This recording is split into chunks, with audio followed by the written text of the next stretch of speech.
The engine is self-start. For launch. GC, go. Guidance, go. Fido, go. Prop, go. GNC, go. Max, go. Eagle, go. Ecom, go. Pending final steps. The cabin link check. 3, 2, 1.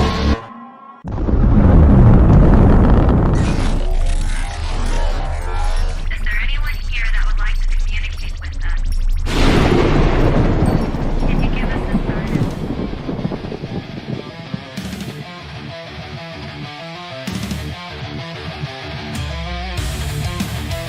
Welcome to the R.I.F.T Nation Network, the RNN, putting a slide in your glide and a dip in your hip. Welcome to the mothership, the home of the travelers of the universe. With shows throughout the week, you can find us at Instagram, Twitch, Facebook, YouTube, Spotify, and more. Everything you could want, everything you can need right here, right now. From the paranormal to the supernatural, from comedy. The engine is self-start. for launch. GC, go. Guidance, go. Fido, go. Prop, go. GNC, go.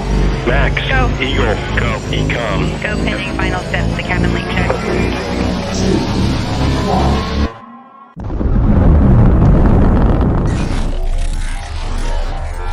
Is there anyone here that would like to communicate with us? Can you give us a sign?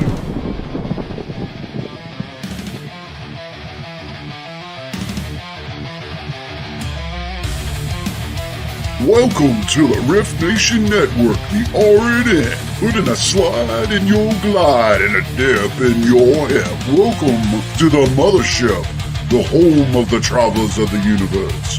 With shows throughout the week, you can find us at Instagram, Twitch, Facebook, YouTube, Spotify, and more. Everything you could want, everything you can need right here, right now. From the paranormal to the supernatural, from comedy to the spiritual. And now, your featured show. Shall we begin?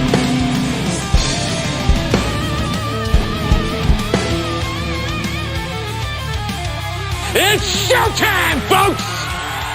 Podcast may contain material that some listeners may find sensitive, offensive, or disturbing.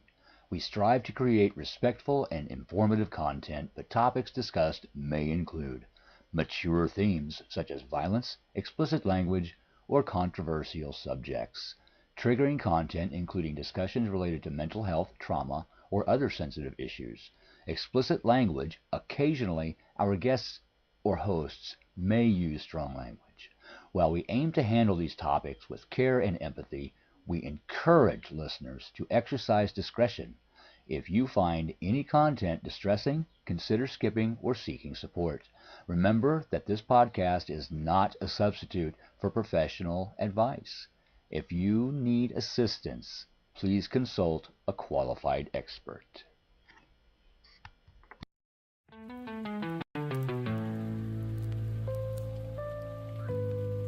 Welcome to the Forgotten Library. Where the books whisper, the shadows listen,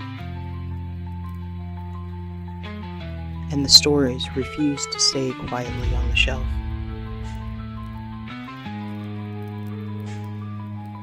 I'm your host, Christina Spencer.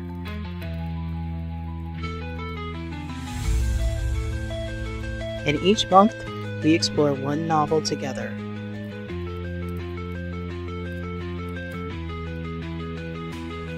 With 3 one-hour live episodes of immersive, read-aloud chapters.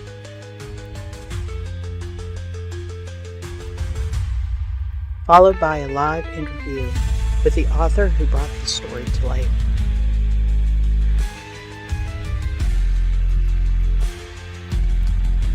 So find your favorite comfy chair, a soft blanket, and a hot beverage. Light a candle if the darkness scares you. And settle in for story time.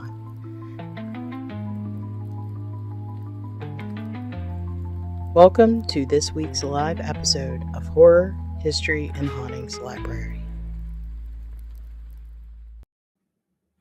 Hello, all my wonderful, creepy little weirdos out there. How are you doing? My name is Christina Spencer. I am your host of the RNN Presents Horror, History, and Hauntings Library podcast, where we read books and we talk to authors. That's what we do here. And tonight's book tonight is the third installment. This is going to be the final live reading of Spencer's Ghost the Guardian by Al Cooley. Before we get started though, a little bit of housekeeping rules about the show. I won't be able to keep an eye on the chat as much as I'd like to. I'm going to have it up, but when I'm reading, hey Adam, I see you already. There's Adam. Um, I won't be able to. And sorry about the double intro. My cat jumped on the keyboard. I had one in my lap and one trying to get to the window in front of me because it's kind of warm in here today, which is odd because it's always cold because it's wintertime. But before we get started on Spencer's Ghost, ADHD and all around, but I want to introduce next month's author spotlight. Just in case somebody out there wants to buy the book ahead of time, they can and read along with us. It's going to be Wendy Cook, and she's the author of The Choice, which I opened earlier today, and I'm going to read it over the weekend so we can be ready for next month. But if you want to go ahead and order her book, it's called The Choice, and it's Wendy M. Cook, spelled K-O-K. All right, guys, thank you so much for that. Oh, hi, Al. Welcome. You're welcome. You're welcome, my friend. Um, so and the only reason I found out about Wendy, what he's talking about, is through Al. Yeah, I had an opening just suddenly open up in March, and he's like, "Hey, you should check out this author. She's really good." And the synopsis of this book is right up my alley because it's paranormal, it's creepy. There's black-eyed children in it, and all kinds of stuff. So I'm anxious to dive into that one, but I've actually, since I've had this book, I've read it twice. It's a great book. If you enjoyed the live readings, please go out and buy Spencer's Ghost, The Guardian from Al Cooley. Support him. He's working on a second novel. So you want to grab this, read the whole thing, because I won't be able to read the entire book on the show, and I'll leave you a little taste so you can finish it on your own. But we're going to be starting on chapter 12 if you have your books. Okay? So before we do that, let's do our Mr. Rogers sweater change, which is my glasses. I have water as my choice beverage, and it's too hot for a cuddly, so I am in t-shirt and jeans for this one. No blankets, no sweaters, just my little readers. There we go. Now we're ready. My grandma readers. Get a drink of water, like I said. My drink of choice tonight. Because it has been very warm today. So I was not in the mood for a warm beverage. So costume change done. And let's get started. What did I do with the other glasses? That quick. We can't be losing those, or we can't drive. Put them away. All right. And let's get started reading. And like I said, we are starting on page 52, chapter 12. And it's called School Newsletter. All right. Let's try to figure out logistics here. We forgot Bob. Bob, I'm sorry, buddy. All right. Let's get you up on stage 2. So there we go, Bob. We got you, Bob. All right. Let's get started. School Newsletter, Chapter 12. I can't believe I'm saying this, but it's great to be back in school. It's lunchtime, and instead of being in the cafeteria with my friends, I'm trying to find Mr. Carter's room. Mr. Carter isn't on the first floor, so I headed up to the second floor. As soon as I reach the top of the steps, Miss Pickleface stops me dead in my tracks. Miss Finch asks, "Excuse me, Spence, why are you wandering around in the halls?" "I'm trying to find Mr. Carter's room. I was hoping to find him on this floor since that's where his classroom was last year. Believe me, I've checked every room."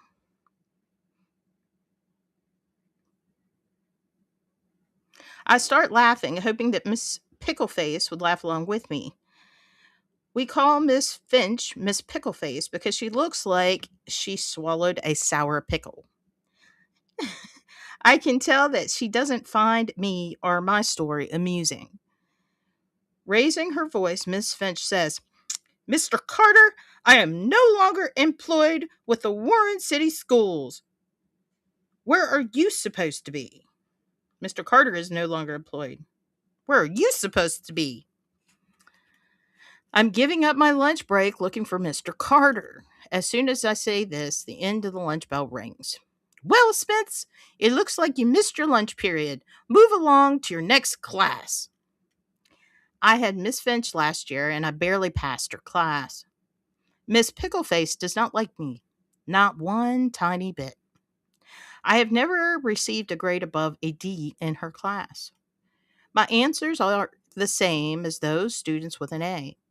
I have brought this to her attention quite a few times, and Miss Finch's answer is always the same. "It's because I don't like you, Spence." That's another thing. She never calls me by my first name, only Spence. Miss Finch is an old, bitter woman that sees invisible little green men and aliens. I don't know if this is true, but I hear that the board wants her out, but she refuses to retire. "I want to thank you for being so helpful," I reply with a touch of sarcasm. I can feel her shooting daggers in my back as I walk away. I can't believe Mr. Carter is no longer a teacher here. Has he been canned? Has he quit? He was one of my favorite teachers last year. Our band's first gig is Mr. Carter's idea. My stomach is growling. I make it to Mrs. Foster's class. We're all sitting in our seats, patiently waiting for her grand entrance. 5 minutes roll by. Mrs. Foster is late. One thing she doesn't tolerate is being late for her class. If a student is tardy, that's a trip to the principal's office. Speaking of the principal, in walks Mr. Powers. "Listen up, class," Mr. Powers says. "Mrs. Foster left due to an emergency at home. She will not She will be gone indefinitely. No, I'm not teaching the class. Miss Finch will be your science teacher until Mrs. Foster returns.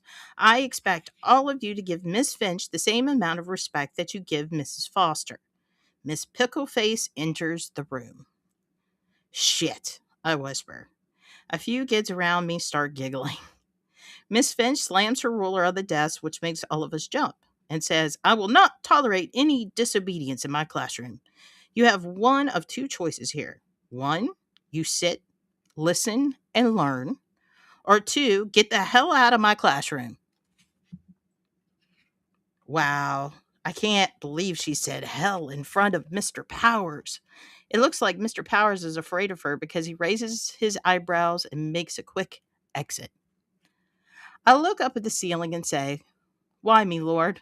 Why me?" Again, my classmates around me burst out in laughter, which draws a stern look from Miss Pickleface. That stern look is directed straight at me.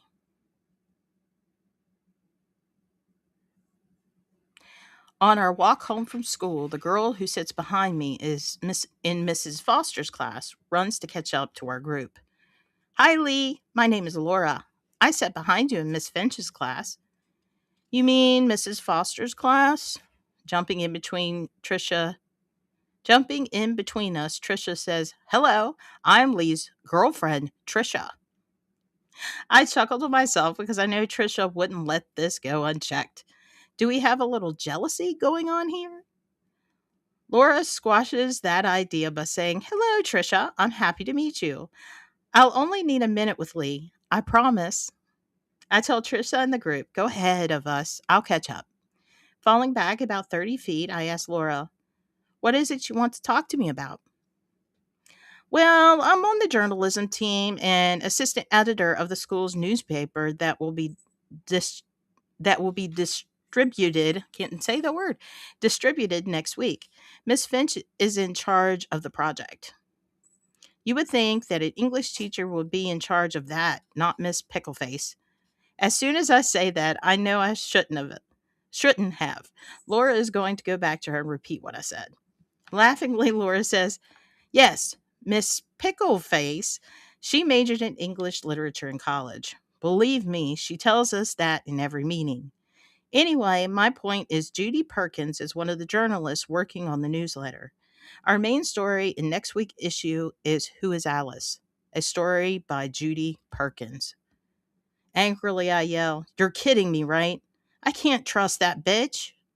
Trisha turned around and gives me a dirty look because she doesn't like me using that type of language in front of her. Trisha and the gang are well ahead of us, so I must have said it pretty loud. "Lee, I understand your frustration with this. I do. I want to give you a heads up so you're not floored when the article comes out next Monday. Judy is getting to write this article because she is giving your band recognition for playing at the sock hop last year. In the article, Judy claims a mysterious envelope addressed to you fell out of your guitar case. The, envel- the envelope is from someone that goes by the name of Alice. The question is, who is Alice? There is not a single person in our school named Alice. I think it's a silly story to print, but Miss Finch agrees with Judy that people young and old love gossip. People love a good mystery. Mystery? Mystery. Oh, the question remains, who is this mystery girl that goes by Alice? You don't understand. That's a private matter, and it's very personal to me. I don't want that printed." Laura responds, "I'm sorry, Lee. There's nothing I can do." Laura turns and walks away. I run to catch up with the rest of the group and share Laura's startling information. They agree. How can Judy Perkins be so cruel? The bottom line is Judy Perkins does not care. She doesn't care that I will be bombarded with questions like, "Who's Alice?" Miss Gossip Queen is the only thinking of herself. I asked the gang, "Do you think I should confront Judy or ask her not to run the story?" All of them think I should drop it. Do nothing. Let it play out. Confronting her will only add fuel to the fire. I guess you learn in life who your true friends are. The day the newsletter the day the newsletter came out, I am surprised that not one person has asked me who Alice is.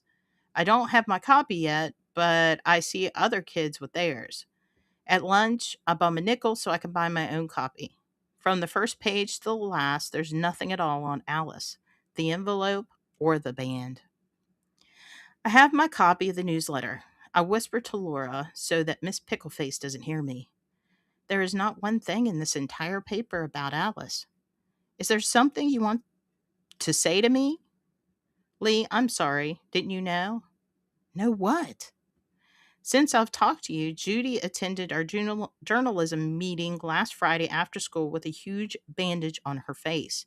Judy claims that she had a terrible incident happen at home. She said her cat scratched her across her face. The gash is deep and required 32 stitches. She says she might be out of school for a few weeks. Judy is in quarantine, so she doesn't get an infection. She has asked Miss Finch not to print the story about Alice because new information has presented itself. Can I tell you something? This has to remain just between you and me. Yes. What is it? Well, Judy Perkins is not herself. The loud and obnoxious, now she is quiet and paranoid. It's really hard to explain. She keeps looking around the room like something or someone is watching her. I'm telling you, Lee, Judy is petrified about something. What? I don't know. Even Miss Finch has asked her if she's all right. One more thing. Get this. I find out through Judy Perkins' sister. Judy doesn't own a cat. I don't know how you did it, Lee, but you dodged a bullet on this one. I turned back around in my seat. Miss Finch is talking, but it sounds like a Charlie Brown character. Wah, wah, wah, wah, wah, wah. I keep asking myself, is Alice responsible for Judy's injury? On our walk home, I tell the rest of the group the latest scoop on Judy Perkins. Joseph says, you dodged a bullet on that one. That is the same thing that Laura told me today. Deja vu. Joseph says, I know exactly what you're thinking, Lee. You're thinking, did Alice have anything to do with this? You're correct. This whole thing doesn't add up. I guarantee you one thing. I'm going to get to the bottom of this. I have a funny feeling that Judy Perkins knows more than she's letting on. All right, let's quick check. Chat check. Adam says he's ready. All right. Oops, oops, oops.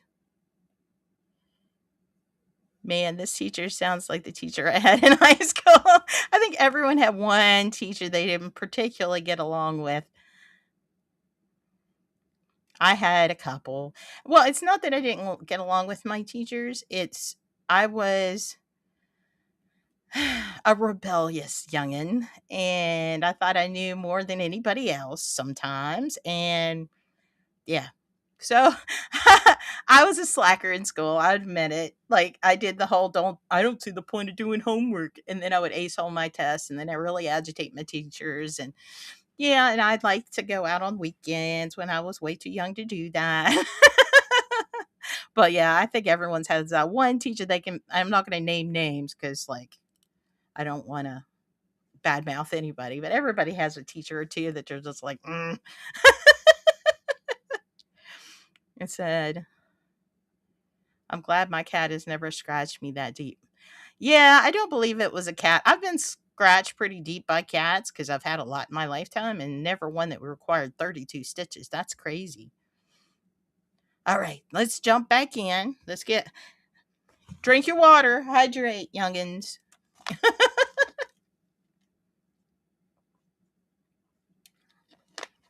All right, on to chapter 13.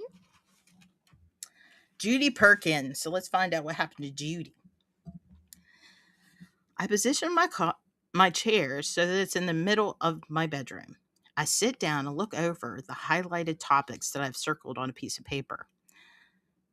Am I addressing this to Alice or someone else? I have many issues bothering me. I'd like to nip this in the bud before this grows any further out of control. I don't have a clue on how to communicate with spirits. I finally acknowledge, even though her spirit lives on, Alice is dead. We have one thing in common, though. We share the same house, and I've come to grips with that. Nobody is home today. I have the whole house to myself. This is my perfect opportunity to speak freely with the spirits in the house. I decide not to read from a scripted letter, or whatever you wanted to call it, that took me hours to write. I wad it up and toss it like a basketball dead center into the garbage can. Swoosh! I look directly at my closet where Pierre always sat and stared and began my speech. If you're the one who attacked Judy Perkins, please stop. I don't want to see anyone else get hurt. I'm getting the feeling that there's more than just one ghost in this house. I have a lot to learn about ghosts and spirits. Alice, or whoever you are, thank you for connecting with me first. I've never had an experience like this happen to me before in my life. I also want to take this opportunity to thank you for keeping Blaine off limits. I'm not asking you to leave because I know you've been here a lot longer than my family. I plan on speaking with Judy Perkins to get an update on her condition. I have a strong feeling that you have something to do with this. Please do not contact or hurt Judy anymore. Please? I close my closet door and turn off my bedroom light. If my mother knew I was talking to the clothes hanging in my closet, she would have me committed. I walked downstairs to the telephone and called Judy Perkins. Hello, the Perkins. Who do you wish to speak with? The older female voice says on the phone at the other end of the line. I'm Lee Spencer. I'm a classmate of Judy's. May I speak with Judy, please? There was a long pause, and on the other end of the line, I hear, Hello? Is there anybody there? The voice on the other end answers, Hold on, please. Judy Perkins answers, Hello, Lee. I need to see you as soon as possible. Please stop over after school on Monday. I should be home for my doctor's appointment by that time, or I'll be home for the doctor's appointment by the time you get here. Before I can ask where she lives, Judy hangs up. I'll have to get her address from one of her friends at school. It surprises me that she seemed to want to talk to me more than I wanted to talk to her. It turns out that Judy lives only 2 blocks from West Junior. I tell Cheryl, Trisha, Joseph, and Alex to not wait on me after school on Monday. I will call with updates as soon as I get them. Trisha wants to go with me, but I tell her that it isn't a good idea. Although I feel sorry for Judy, I don't trust her. I don't want Trisha pulled into her crosshairs. This must be Judy's house. An old Volkswagen Beetle is sitting in the driveway with bumper stickers plastered all over it. I ring I ring the doorbell. An older version of Judy opens the door. Hello, you must be Lee Spencer. I'm Mrs. Perkins. Hello, Mrs. Perkins. I'm glad to meet you. I must say you look exactly like your daughter. No, young man, Judy looks exactly like me. I'm thinking to myself, what's the difference? I follow Mrs. Perkins through the house until we reach the sunroom. Judy's back is facing me, so I can't see her face. Judy is looking out over the pond in her backyard. Hello, Lee. How are you? Judy asks. The question is, how are you? Judy still doesn't turn around to face me. Well, I've had better days, Lee. I'm so happy that you're here. Judy sounds very weak. Even though she isn't my favorite person, I can't help but feel sorry for her. Mom, can you give Lee and me some privacy for a few minutes? Mrs. Perkins says, All right, Judy, you have 10 minutes. You know what the doctor said. And with that, Mrs. Perkins makes her exit. Okay, Lee, we don't have much time. Judy says as she turns to face me. What Laura told me isn't true. Judy doesn't have 32 stitches across her face, only a small bandage, and it's on her nose. Tell me what happened to your face, if you don't mind me asking. I will tell you everything, Lee, but as my mother said, I only have a few minutes before she comes back and asks you to leave. She keeps touching the bandage on her nose. First, let me say how sorry I am for not thinking of your feelings when I decided to publish the article on Alice. After digging the envelope out of the trash, I honestly thought you were cheating on Trisha. I now have access to the school's directory. I found out that there's no one named Alice enrolled at West Junior High School. The whole thing backfires on me. I think you'll buckle under pressure and tell me who Alice is, but you don't. You are willing to take the fall and protect her. I say to myself, the hell with it. If you want to be stubborn, I'll run the story and force you to reveal Alice's true identity.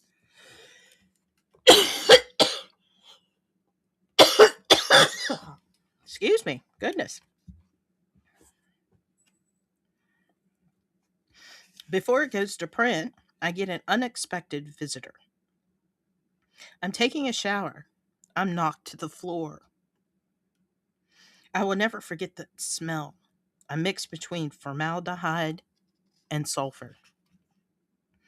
The terrible smell in the science lab at school.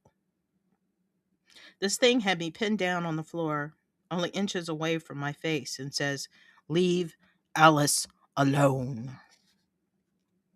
Just like that, it's over. I get up and wrap a towel around me. I notice there is blood on the floor, a lot of blood. At first, I think I started my period. I'm like, oh shit. But then I notice there is blood on my towel. I look into the bathroom mirror. I have a deep gash at the brim of my nose. Sorry, allergies, man. Blood is squirting everywhere. I tell my parents that a tomcat somehow got into the shower with me, and by the time I see it, it's too late. My mother believes me because she sees a shadow run out the back door as soon as she hears me scream. I can't tell my mother the truth. Can I, Lee? That a ghost attacked me? A ghost who is protecting a girl named Alice? Lee, look at me. Look at what that thing did to me. I deserve answers. Why did you wear a huge bandage on your face when you returned to school to retract the story? You know, the 32 stitches is quite extreme, don't you think? Judy says, Lee, you know me. I'm all about the theatrics and making people listen. The fact is, whatever that thing is, followed me to school last Friday. I could feel its presence the short time I was there. Do you want to know the weird part about all this? I can tell by the look on Miss Finch's face. She senses something in the room with us as well. Why do you say that? Miss Finch is not looking directly at me, but to the left of me. That's when I feel its presence. No one can tell me anything different. Say what you want about Miss Finch, but I think she really can see ghosts. Get this. Miss Finch doesn't hesitate to retract the story about Alice and the mysterious envelope. What are you telling me? Is that thing, as you put it, forced you to retract your story about Alice? And do you think Miss Finch sees the ghost or whatever it is as well? Yes, Lee, that is exactly what I'm saying. Have you seen its face? No, but it looks like a silhouette of a man wearing a fedora. What the hell is a fedora, Judy? For crying out loud, Lee. A fedora is a hat that men wear. I'm assuming he's a man because he is extremely strong. Plus, he has a deep, manly voice. He stinks, and I can see through his silhouette. I can't move at all. The whole time he had me pinned down on the floor. I'm sure he's the one who put the gash on my nose. My face doesn't hit anything on my way down. How weird is that, Lee? Judy pulls her chair a few inches from mine and finishes with, this person, Alice, that you're protecting, is she real? I need to know. Mrs. Perkins hears Judy getting upset. She runs into the room and says, Lee, it's time for you to go. Judy's doctor told me not to let her get upset. Mrs. Perkins walks me to the front door. Ever since the attack on my daughter, Judy has had a few vivid nightmares. Her doctor is a psychologist. I've heard cats can cause this sort of thing if they scratch you or bite you. You know, mental distress, hallucinations, that kind of thing. I think to myself, I've never heard of that. Mrs. Perkins asked me to keep this quiet for now. This is something Judy doesn't want to be spread at school. I tell Judy's mother that my lips are sealed. With that, Mrs. Perkins closes the front door and pulls the front blinds shut. On my walk home, I know in my heart, Alice didn't do this. I'm glad that I didn't spill the beans about Alice to Judy. That would have been a huge mistake. I still believe Judy Perkins can't be trusted, especially now. Since Judy's encounter with the violent ghost, if this ghost is protecting Alice, how many ghosts are there in the house? And how has this ghost gotten to Judy? So many unanswered questions. All right, that's the end of chapter 13. Let's check messages real quick. Adam says, that's why I like to have the doors in my closet closed at night so I won't mistake my clothes for something. Or that you don't see something that's not clothes in your closet. Because that's a common fear I think children have, is the fear of the dark. But really, I don't think it's the fear of the dark. It's the fear that you're not alone in the dark. That's what scares you. It's not actually being alone in the dark. It's not being alone in that dark. But I would remember being afraid of the dark and the monsters under my bed. But I wasn't attacked like Judy was either. All right, hydrate break. It's the only thing about doing it live. I edit out the hydrate breaks. But if I take a hydrate break, you take a hydrate break. Okay. Chapter 14, Thanksgiving. Thanksgiving is my favorite time of year. I love that Grandma Pearl joins us for Thanksgiving dinner. This year, Uncle George and Nikki will be joining us for Bird Day. Those two in the same room can't be good. Lord help us. Of course, Joseph will be there since we consider him part of the family. Joseph always has a spot at our table. Wait a minute. Why is Thanksgiving fading? Lee, are you with us? Mrs. Foster is talking, but her voice sounds like it's in a tunnel. I hear kids laughing. I slowly lift my head off the desk. Welcome back, Lee, Mrs. Foster says. I can tell she is highly frustrated with me. My senses are slowly coming back. Oh my God. I've slept through her entire class.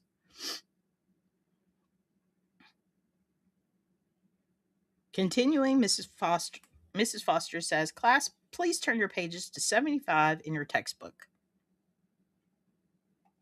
Just making sure there. Robert, please read the first paragraph. Maybe Lee can catch up with the rest of us. Again, the whole class roars with laughter. Saved by the bell. Everyone races each other out the door for our 4-day Thanksgiving break. I'm not so lucky. Lee, hold on. Not so fast. Mrs. Forrester shouts over the chaos. I almost made it out the door, too. This day can't get any worse.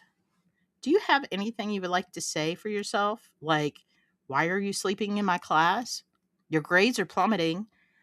I'm noticing a pattern here, and it's not good, Lee. You can do better. What's going on with you? Before you answer, remember this. Excuses are like flies. There are millions of them, and they are annoying. So, this excuse better be a good one.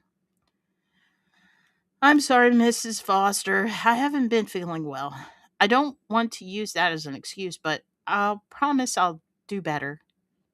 For the longest time, Mrs. Foster doesn't say a word. She looks me square in the eye and says, Listen, Lee, I like you. I believe you have potential. I don't want to give you a failing grade this year, but you have to do your part.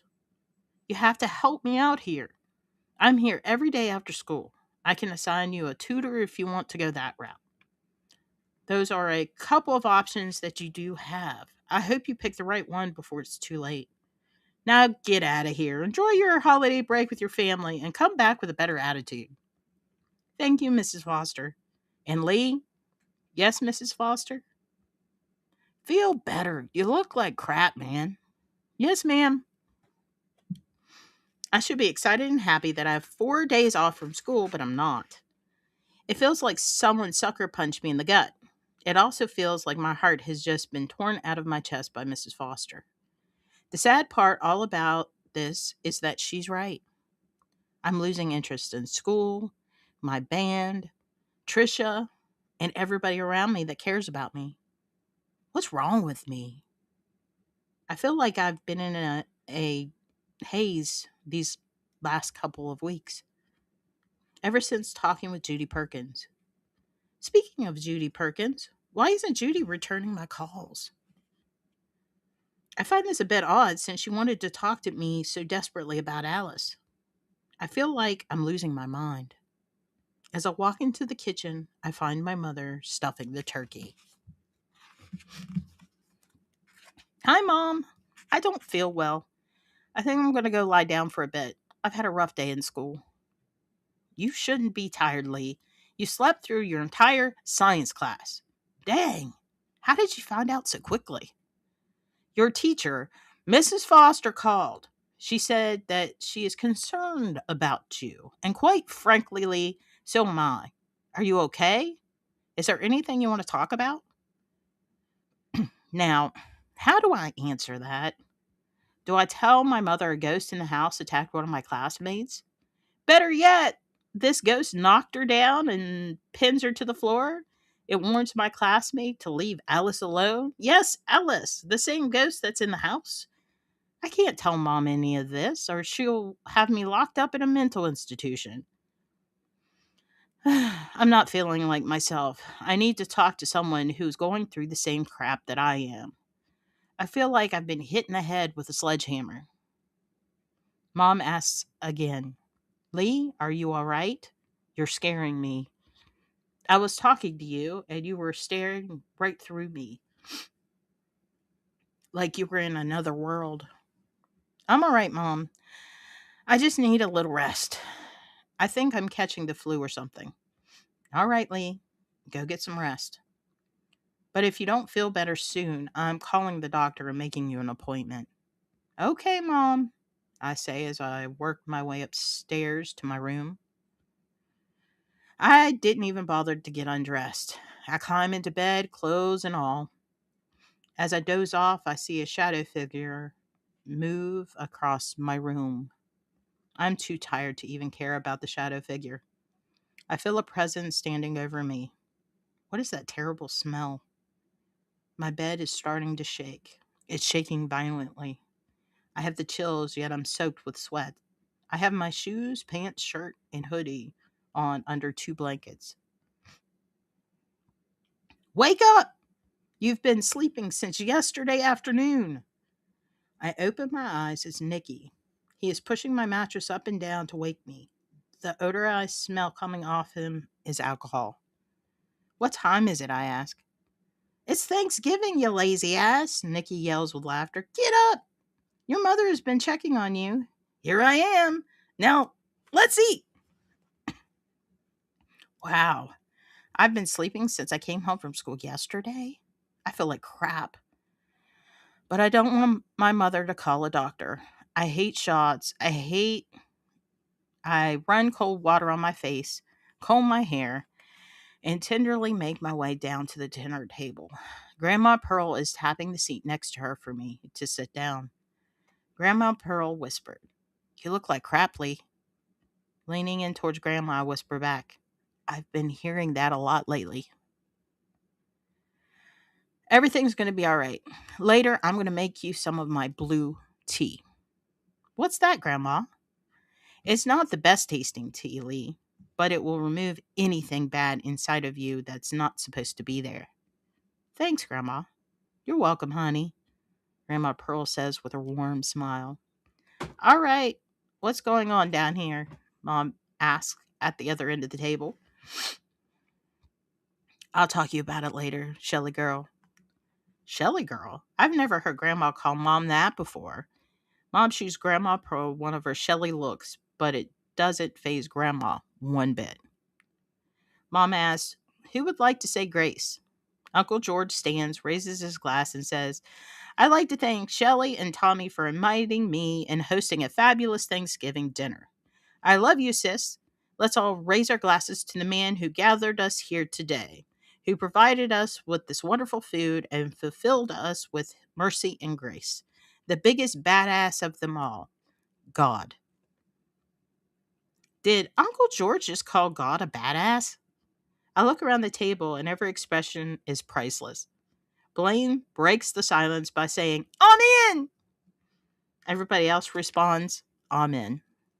Nicky clinks his glass to Uncle George's glass and says, That was a beautiful prayer. Tommy's about to correct Uncle George on his language, but Mom motions for Tommy to let it go.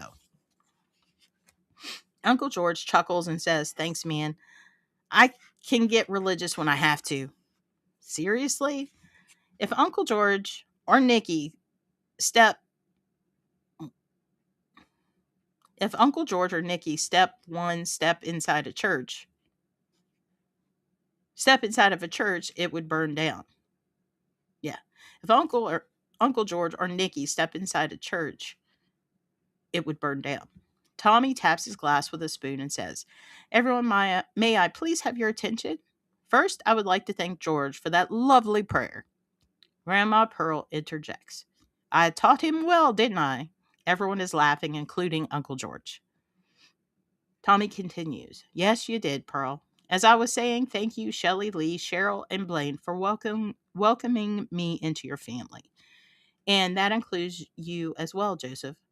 Again, more laughter around the table as Joseph raises his glass. Tommy continues, "With that, I want to make a special announcement. Shelley and I are getting married next week." Now everyone is standing up, whooping and hollering in excitement. My mother turns beet red with embarrassment. Mom raises her ring finger, which has a beautiful engagement ring on it. The sunlight shining through the dining room window makes the diamond sparkle. I notice Grandma Pearl dabbing her eyes with her napkin. She sees me looking at her and says, "This doggone allergy is getting the best of me." "An allergy, Grandma, at the end of November?" "Never mind, Lee. Shush." I can tell that Grandma is happy for Mom. I know these are tears of joy. I'm happy for Mom and Tommy. Tommy is a great guy and will make a wonderful husband and father. Wait, do I start calling Tommy Dad? Tommy sees the look on my face. He motions me to come to the head of the table. Tommy asks me, "Are you okay with this, Lee? You know, your mother and I getting married?" "Yes, I'm happy for you both." I walk next to my mother and give her a big hug. At this moment, Cheryl, Blaine, and Joseph are also included in the group hug. Mom says, "We'll be back from our wedding before your birthday, Lee." I ask, "When are you leaving and where are you going for your honeymoon?" "Lee, we are leaving tomorrow for Indiana to get married. The honeymoon will be at a later date." "Why Indiana, Mom?" "Because we don't have to wait for our marriage license. It's a quicker process. Your grandmother will be staying with you until we get back. We thought it would be better that she stays here instead of the three of your kids going to her house. This has been the craziest Thanksgiving ever, one that I will never forget." So that ends chapter 14. Let's see, I'm going to try to at least finish chapter 15. We have some chats. Get rid of that.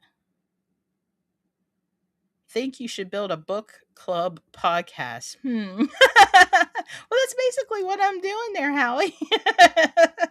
In a way. But yeah. All right. I'm going to try to get through, let's see, chapter 15.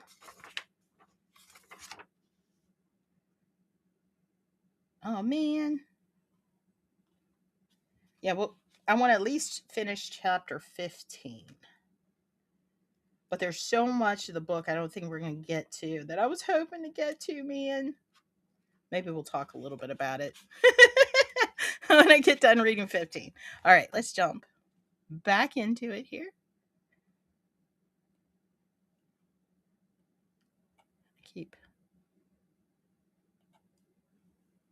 There we go. Let's go back to this one. There we go. Chapter 15. Blue Tea. All of our Thanksgiving guests have left. Mom and Tommy are excited about getting married. They're not waiting until tomorrow and decide to leave tonight for their wedding retreat. Mom's upstairs packing. Cheryl is in the kitchen doing the Thanksgiving dishes, and Blaine, Tommy, and Grandma Pearl are at Grandma's getting her belongings for her week's stay with us. I'm lying under a couple blankets on the couch with a fever. Mom hears my moans and comes downstairs and shoves a thermometer in my mouth. Mom shouts, 103 degrees? You're burning up. I can't leave you like this. I notice that you don't have much of an appetite at dinner. It's not like you to pass on your grandmother's homemade apple pie, Lee. I'm worried about you."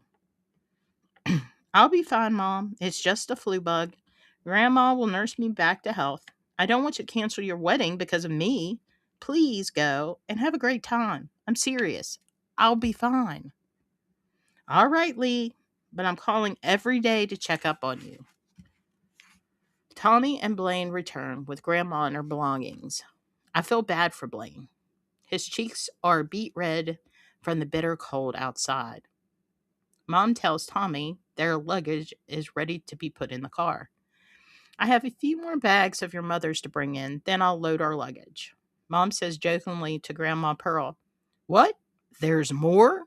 Are you moving in with us, Mother?"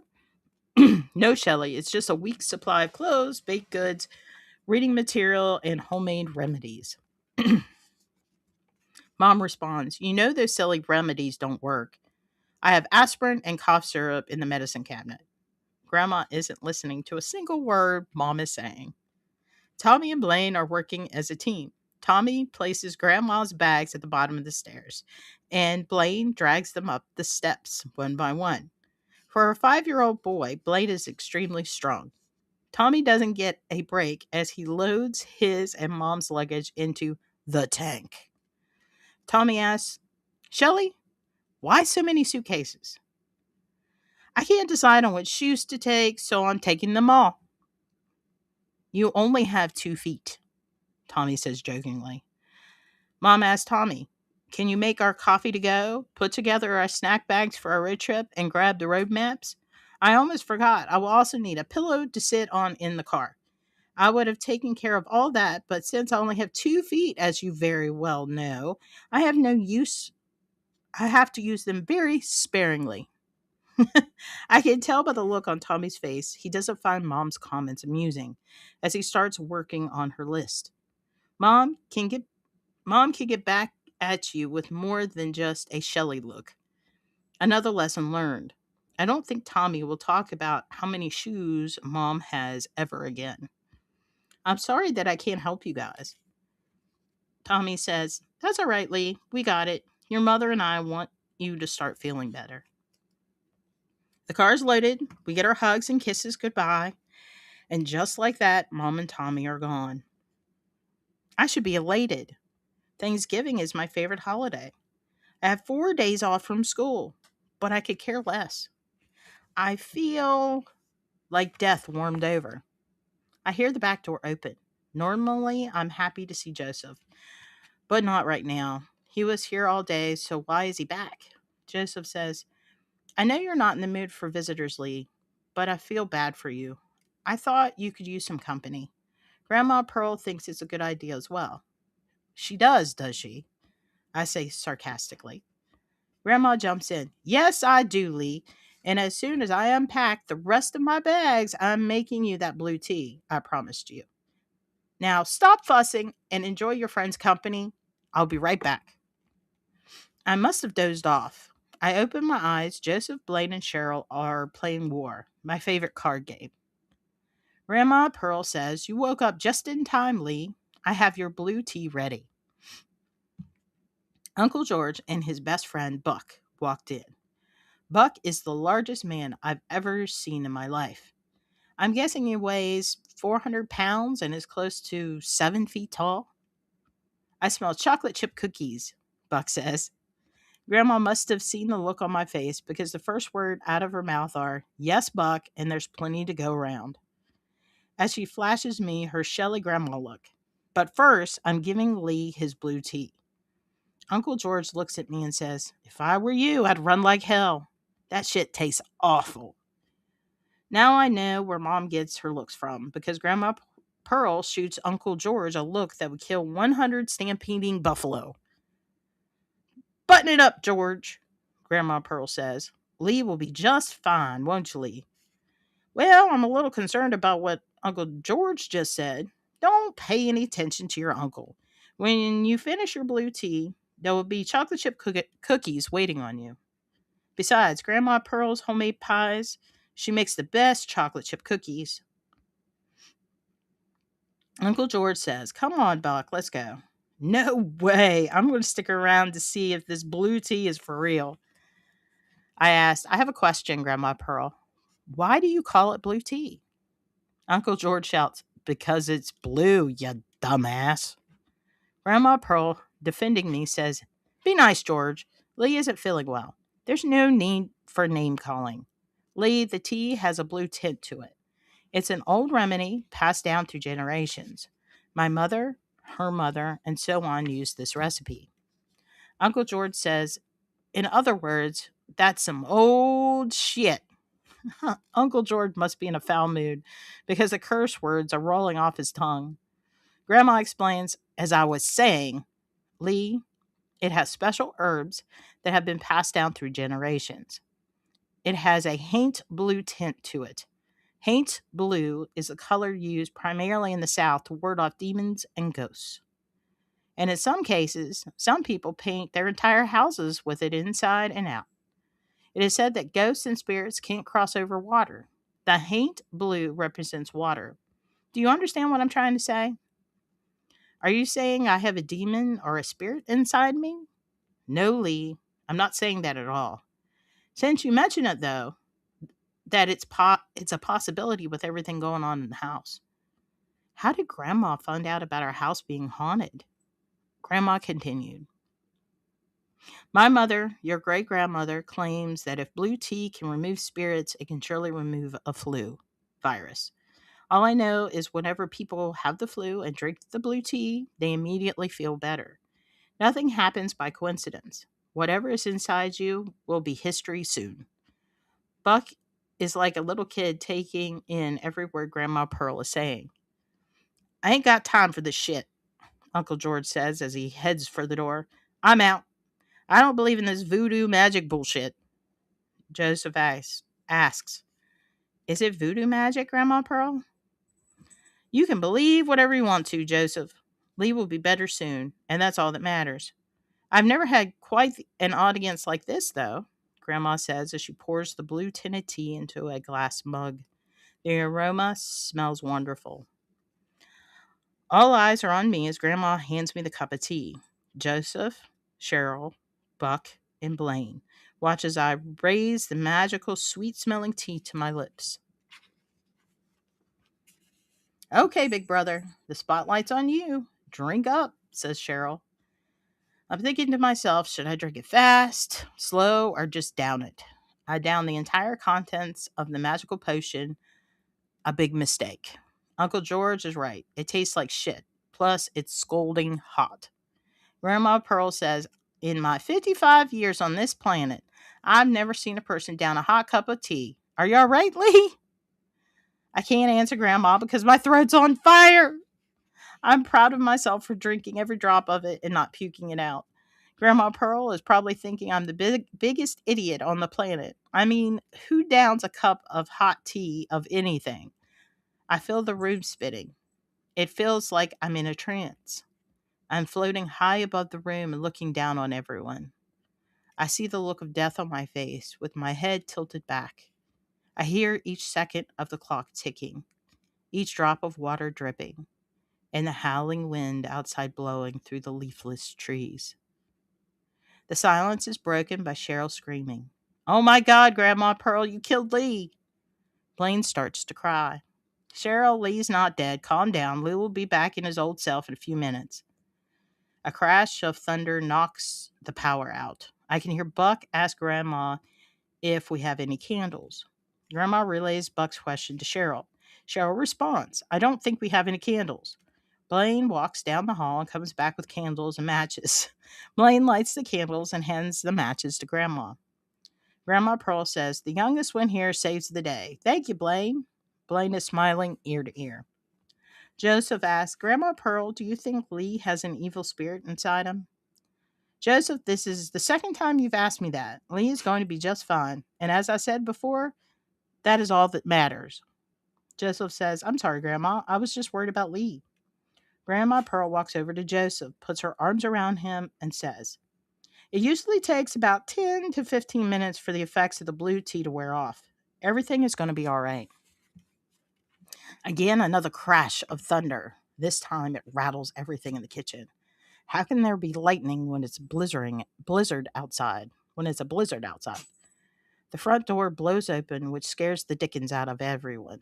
Battling gale force winds, Buck uses every bit of his 400 pounds to shut the door. Great job, Buck, I shout over the wind and thunder. This scares the crap out of everyone as they turn and stare at me standing behind them. They think I'm still recovering in the kitchen. Blaine shouts, "You're not dead, Lee!" "No, I'm not. And thank you, Blaine, for getting the candles and matches." Quoting Grandma, "You saved the day."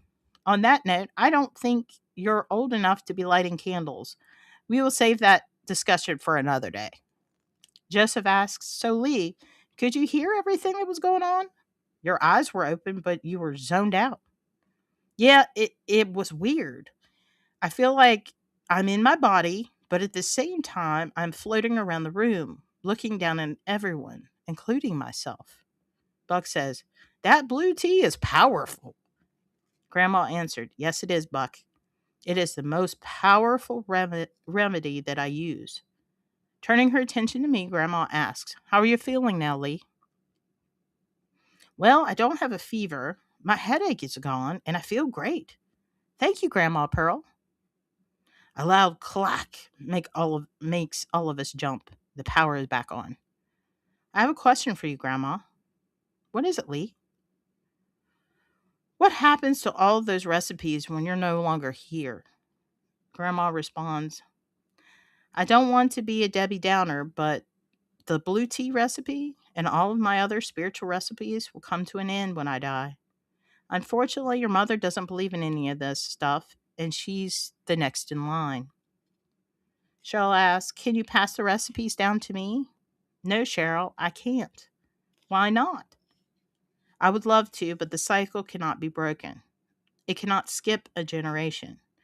And since your mother is a non believer, she is breaking the cycle because she thinks all this is hocus pocus." Angrily, Cheryl shouts, "We will see about that. When Mom gets home, we're going to have a heart to heart." "No, you're not, Cheryl. I love you with all my heart. But you must not mention this to your mother. A lot of people don't believe in superstitions the way I do. And that's okay. God made every one of us different. We're all unique. So not a word to your mother. Do you hear me? Not a word." Grandma Pearl blows out the candles. I watch a shadow figure slither up the kitchen wall and disappear into the ceiling. It dawns on me that Cheryl's bedroom is above the kitchen. I run up to Cheryl's room. I spot the shadowy figure disappearing into Cheryl's ceiling. Above her ceiling is the attic. The only way to get into the attic is through my mother and Tommy's bedroom. I jump up on their bed, but I'm too short to reach the hatch.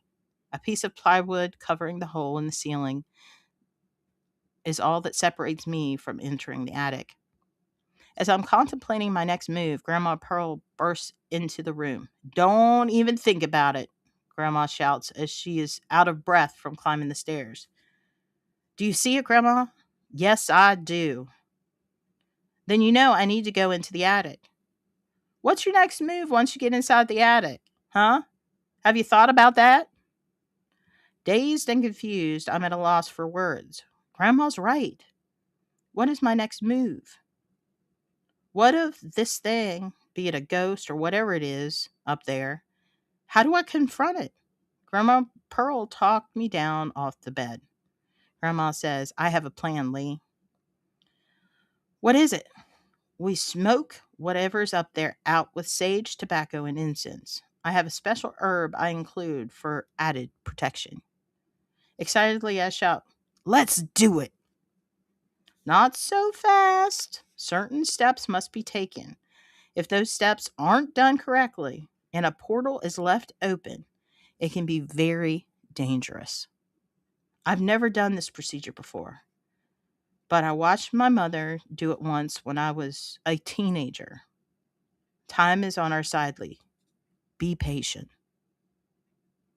Was that thing inside me, Grandma? Is that what the blue tea removed? Grandma Pearl goes back downstairs without answering my questions. And that's how chapter 15 ends.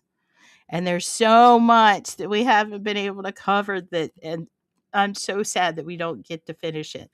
Because we don't get to talk about like the about Bonnie, or like the trip to Kent and how that goes, and about like Mrs. Finch and her secrets that she keeps and why she doesn't like Lee, and the first day of high school, and then like they come in threes, and then there's like a sleepover, and then you don't even get to meet old boxcar yet.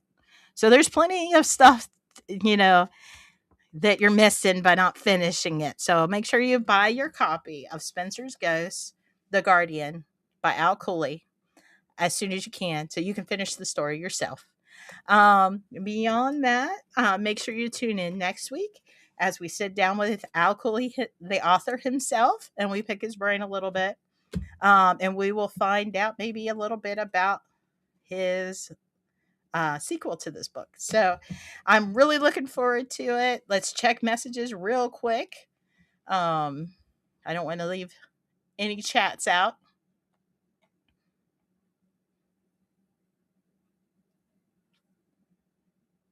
And that was how I think you should put a book club podcast. Maybe we could put really a third podcast. Maybe I can do it with a friend or something. I'm already doing two, man. This is it's a very good book, Adam. If you get the chance to buy it, I would. It's an amazing story. It's all based on his real life experience. He just kind of changed the names and changed some of the information to protect the privacy of the people, and to make it more as a flowing story. Oh, I guess we can put Bob away, huh?